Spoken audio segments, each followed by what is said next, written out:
चला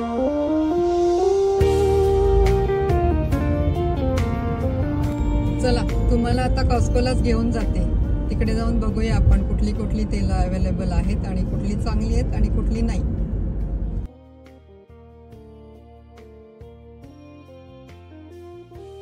बऱ्याच जणांना वाटतं की US मध्ये सगळं ओसाड असतं, पण आता इथे समर चालू आहे, उन्हाळा आहे, तर बघा कसं सगळं दोन्ही बाजूनी रस्त्याच्या हिरवंगार आहे.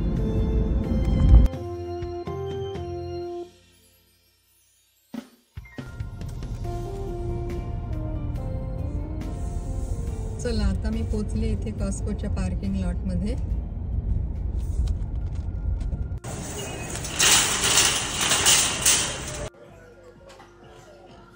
चला आता आले तेलाच्या सेक्शन मध्ये.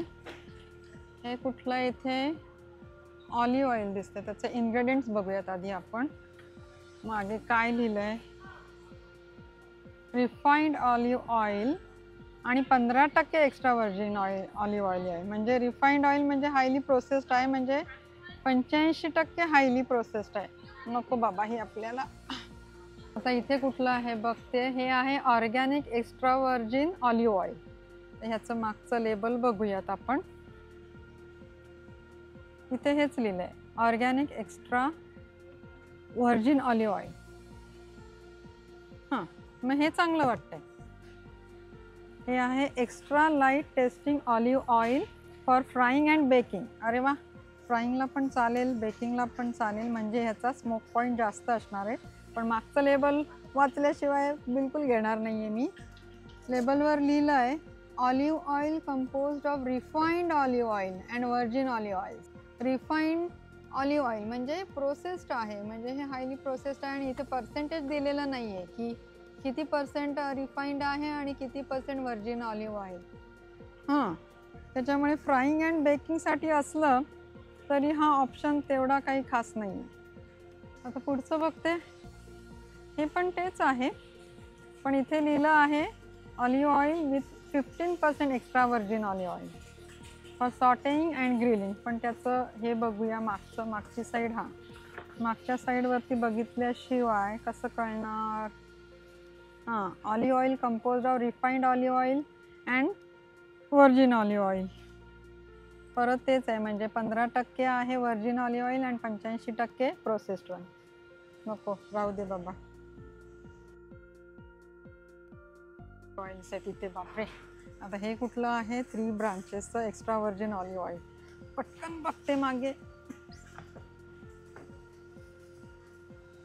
मागे काय लिहिलं, एक्स्ट्रा व्हर्जिन ऑलिव्ह ऑइल. चांगलं आहे. प्लास्टिकची बाटली आहे, पण मगाशी घेतलेली ती पण प्लास्टिकचीच बाटली आहे. हे पण चांगलं आहे. याच्यातली छोटी साईज आहे, म्हणजे हे असं ओतायला बरं पडतंय. सेम आहे, मागे पण तेच लिहिलेलं असावं. हो, एक्स्ट्रा व्हर्जिन ऑलिव्ह ऑइल त्याच ब्रँडचं आहे. अजून पुढे जाते, अजून इथे काय आहे, तिथे 2 दिसत आहेत. हो, आता extra virgin olive oil, extra virgin olive oil दोन्ही आहे. दोन्ही काचेच्या बाटल्या आहेत. मागे काय लिहिलं आहे, extra virgin olive oil. Yes, चांगलं आहे. इथे कुठे आहे, हे पण एक्स्ट्रा व्हर्जिन ऑलिव्ह ऑइल. चांगलं आहे, दोन्ही चांगले आहे. काचेची बाटली आहे, त्याच्यामुळे काचेच्या बाटलीतला मी घेते. आणि ही प्लॅस्टिकची बाटली आहे, त्याच्यामुळे ही प्लॅस्टिकची आहे, त्याच्यामुळे ही ठेवून देते. सो बघूया, कॉर्न ऑइल. मोठा डब्बा आहे. हो, स्वस्त असतं. त्याच्यात काय लिहिलंय, इन्ग्रेडियंटमध्ये लिहिलंय कॉर्न ऑइल. कॉर्न ऑइल म्हणजे हायली प्रोसेस्ड. नको बघा बाई आपल्याला हे. पुढचं काय आहे, व्हेजिटेबल ऑइल. अरे वा, व्हेजिटेबल म्हटलं की अगदी हेल्दी असल्यासारखं वाटतंय ना. मागे फिरवून बघूयात. इन्ग्रेडियंटमध्ये तर सोयाबीन ऑइल लिहिलंय, इथे तर लिहिलंय व्हेजिटेबल ऑइल. काहीतरी गोम आहे की नाही. आणि चित्र तर दिलंय व्हेजीचं, बिलकुल नाही आहे बाबा. हे GMO आहे, जेनेटिकली मॉडिफाईड आहे, त्याच्यामुळे नको हे आपल्याला बाई. स्वस्त असलं तरी नको. आता सगळ्यात माझ्या फेवरेट ऑइलकडे आलो आपण. आहा, कोकोनट ऑइल. बघूया आता त्याच्या मागे काय लिहिलंय. 100% organic virgin coconut oil. Yes, cold pressed unrefined. Yes,